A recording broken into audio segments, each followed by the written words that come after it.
Okay, so today is a very special day because I just got this camera. It's the Ricoh Diacord. I bought this here in Japan a few days ago in Shinjuku, shop called Open Camera Box. It's where you find all these vintage cameras, used vintage cameras, and this one surprisingly still works. This is from 1958, the Ricoh Diacord. I was actually surprised that even the light meter for this thing still works. Everything works. So I have a roll of film here, 120 format, and I'm just going around the neighborhood and shoot with this thing. I still got my 20-year-old camera, the Pentax K1000. It still has rolls in it, but I'm gonna try this thing around Japan and let's see if this camera is any good. So let's go.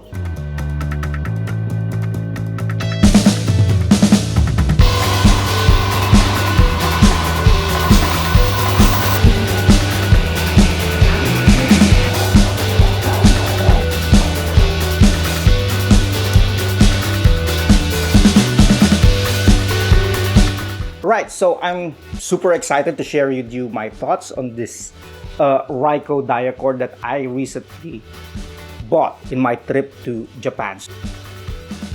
First thing, let's talk about the camera focus. I was honestly blown away about how spot on the focus of this thing is, especially considering that this camera is from the 60s. Imagine that. Whether you are shooting portraits or landscape, this camera delivers crisp, clear images every time. Just take a look at this photo. I took this inside a train station where there's low light. As you can see, the edges of the guy right in front of me was spot on and you can see every detail. So I really like the focus on this thing.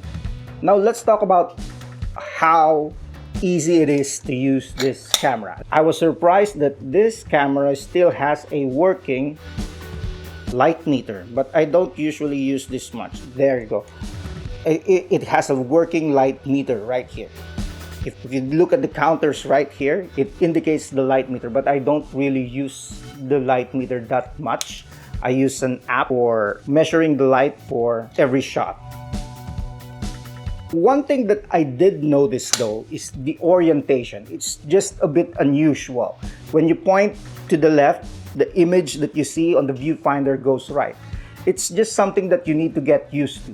But once you get to adjust, it becomes second nature. So it doesn't really matter that much. Next, let's talk about the weight.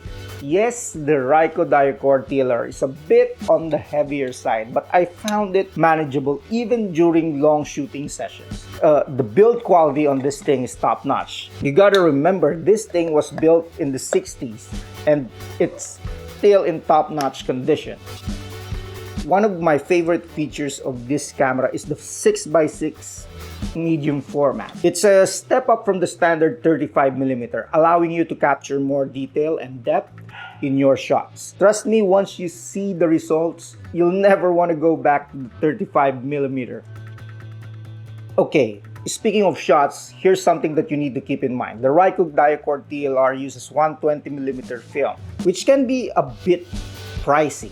And with only 12 shots per roll, you really need to be mindful of what you are shooting. So plan your shots wisely and make the most out of each roll. I also want to talk about exposing the film. This camera doesn't have a built-in mechanism to prevent double exposures, so you'll need to be extra careful. Develop your own system on how to keep track of your shots and avoid unwanted surprises like these shots.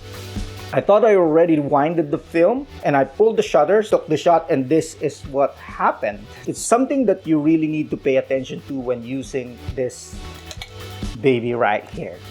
So overall, I have to say I am absolutely loving the Ricoh Diacord TLR. From its impressive focus to its unique 6x6 format. It's a camera that truly stands out in the world of vintage photography. So if you're looking to add some extra charm in that retro shooting that you like I've been doing recently, this thing is a good purchase. I highly recommend that you give this camera a try. That's it for today's video, guys. I hope you enjoyed this review. Don't forget to give a thumbs up, subscribe for more content, and thanks for watching. You can also watch these videos right here so that we can all learn, create, and share. Now, I gotta put some rolls here and start shooting, so peace out. Ciao.